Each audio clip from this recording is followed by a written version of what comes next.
Halo guys, bro, welcome back to my channel ya. Kembali lagi ke channel Rendisik, channel podcast monolog ya, menceritakan kisah-kisah yang mungkin loh ya, mungkin ada manfaatnya buat teman-teman semua. Maka saya ceritakan, mohon disimak. Dan buat pemula, buat teman-teman YouTuber, monggo ngumpul di sini, mampir. Untuk saling mampir tentunya, subscribe ya.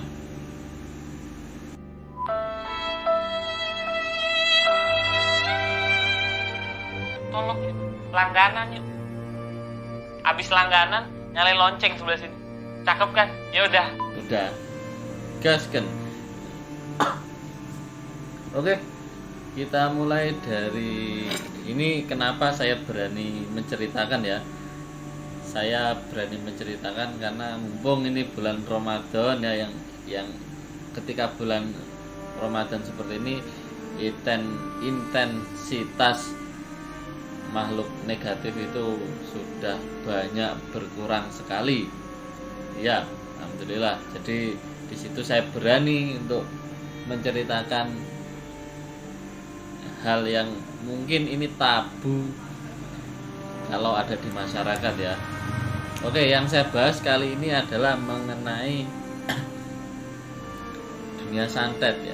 Santet. Nah, mungkin kalau orang-orang dulu itu sangat ngetren sekali ya, apa itu santet. Nah, mungkin kalau di generasi sekarang yang saya bahas ini mungkin tidak diminati atau mungkin sudah tidak percaya lagi.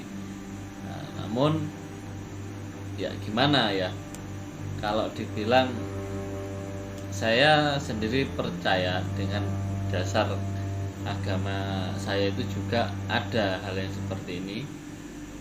Jadi saya tidak ada alasan untuk tidak mempercayai bahwasanya ini ada, praktek seperti ini ada. Apalagi di kultur masyarakat kita ini masih digandrungi oleh orang-orang umur 50 ke atas ya. Itu masih digunakan bahkan untuk pekerjaan ya, maksudnya pekerjaan itu persaingan pekerjaan. Nah, ini saya mau ceritakan eksistensinya. Jadi gini, ini setahu saya tapi tidak akan menjudge ya. Saya karena saya sendiri dari wilayah yang dari dulu sudah terkenal praktek seperti ini, dan ya saya tidak akan menyangkal bahasanya ada atau tidak ada. Memang ada, saya akui, tapi saya tidak akan menuduh untuk pihak-pihak mana yang menggunakan ya. Kan kultur kita itu sedikit sebenarnya, maksudnya sedikit itu praktek yang digunakan. Contoh ini saya praktekkan ya, bukan saya praktekkan ilmunya, tapi saya contohkan kasusnya. Jadi di negara kita itu ada macam-macam ya. Contoh, kalau kita ada masalah sama orang, itu solusi yang ada itu bisa ditebak ya. Solusi yang ada, contoh gini, ini ada masalah nih ya, marah wis, emosi lah. Di situ pilihannya ya, kalau orang-orang itu ya, yang umum ya. Pertama ada namanya lapor polisi. Nah, ya, saya cari pengennya menghukum dengan cara yang formal yang ada di negara ini. Kedua, cara tidak formal atau cara barbar, yaitu gelut ya. Ini biasanya dipraktekkan di kebudayaan Madura, itu ada namanya caruk ya, atau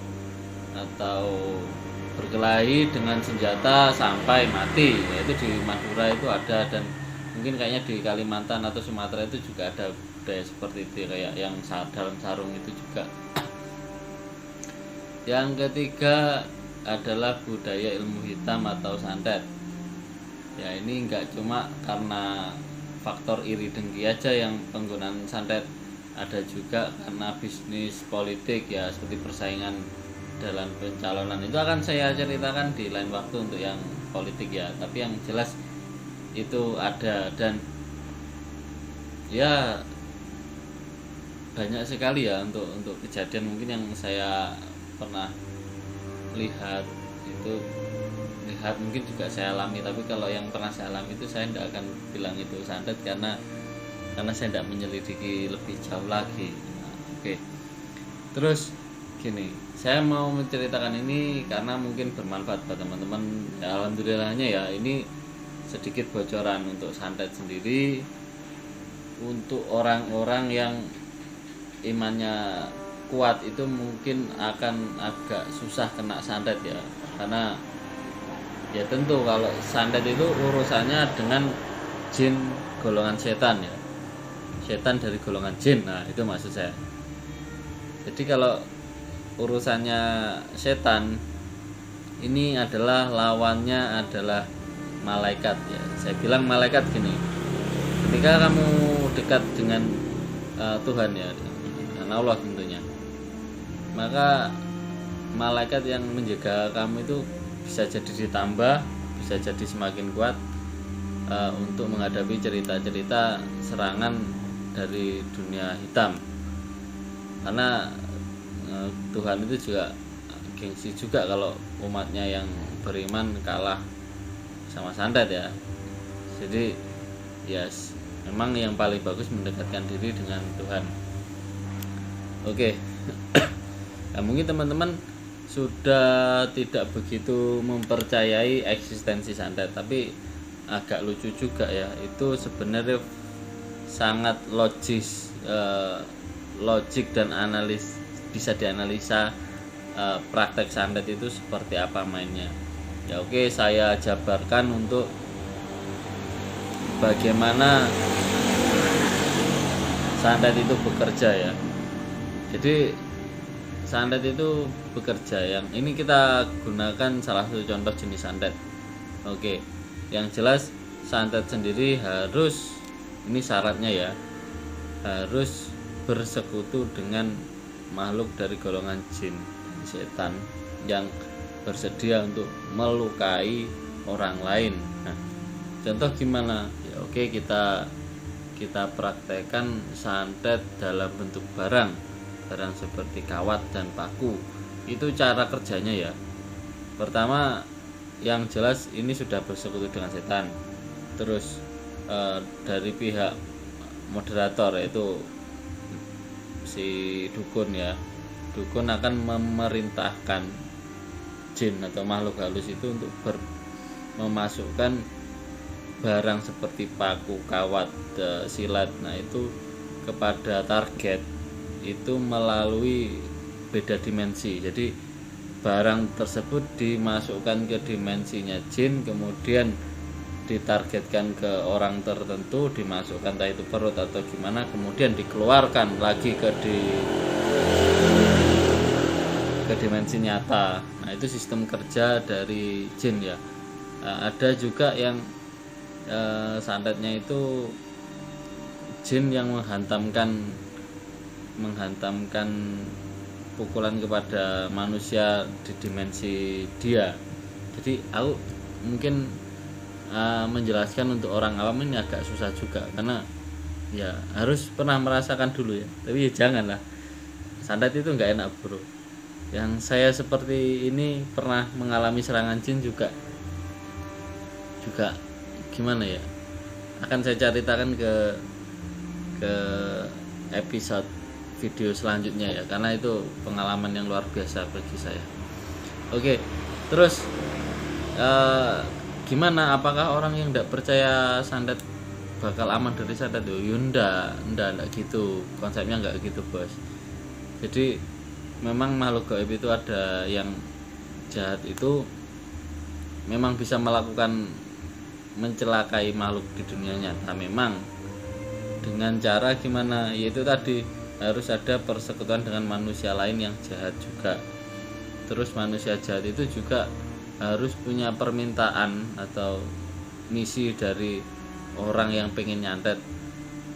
Nah ketika orang itu pengen nyantet, itu harus ada mahar, entah itu apapun itu. Jadi nanti dukunnya akan minta ke orang yang butuh menyantet orang lain itu apa, entah itu uang, entah itu seperti dupa atau sajen, itu nanti dimintakan dari si klien tadi. Nah, ya sekalian lah saya sampaikan gimana kita bisa biar terhindar dari orang menyantet.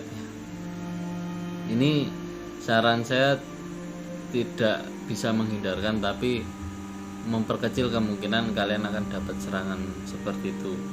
Pertama, sebaiknya adalah kita baik kepada semua orang. Kita jangan sampai menyakiti orang lain, entah itu menyakiti hati atau apa. Itu akan membuat kemungkinan kita selamat itu besar ya. Karena jangan sampai orang itu membenci kita. Oke, kita mungkin tidak bisa menyenangkan semua orang, tapi yang jelas jangan sampai orang benci sama kita. Tuh ya. Nah, kedua, ya itu nggak cukup untuk menghindarkan kita dari santet ya. Karena apa? Kadang orang kita tidak melakukan hal buruk pun orang itu akan mengalami rasa iri, dengki, penyakit hati itu juga ada. Dia bisa jadi menyantet kita tanpa alasan jelas, karena sekedar iri apa yang kita miliki dan apa yang telah kita lakukan, seperti prestasi atau apapun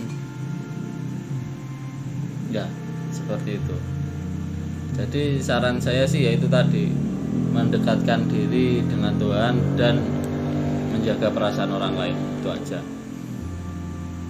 ya. Semoga kita dijauhkan dari hal seperti itu. Nah, sebenarnya sih ya, kalau teman-teman punya cerita sekitar itulah, sekitar mistis atau sekitar santet, monggo dikirimkan ke saya, nanti akan saya ceritakan lewat Instagram, ada di keterangan di channel saya, atau email mungkin ya, ada di keterangan channel saya. Facebook saya juga ada, monggo mampir. Dan kalau mau tanya-tanya monggo ya, siapa tahu saya bisa menjawab dengan memberi manfaat juga. Teman-teman tetap jaga silaturahmi, jaga kesehatan, manfaatkan bulan suci Ramadan ini dengan semaksimal mungkin, mumpung ini lagi bulan berkelipatan. Eman kalau lewat ya. Oke, itu aja dulu teman-teman, semoga bermanfaat. Selamat malam, salam Randy C.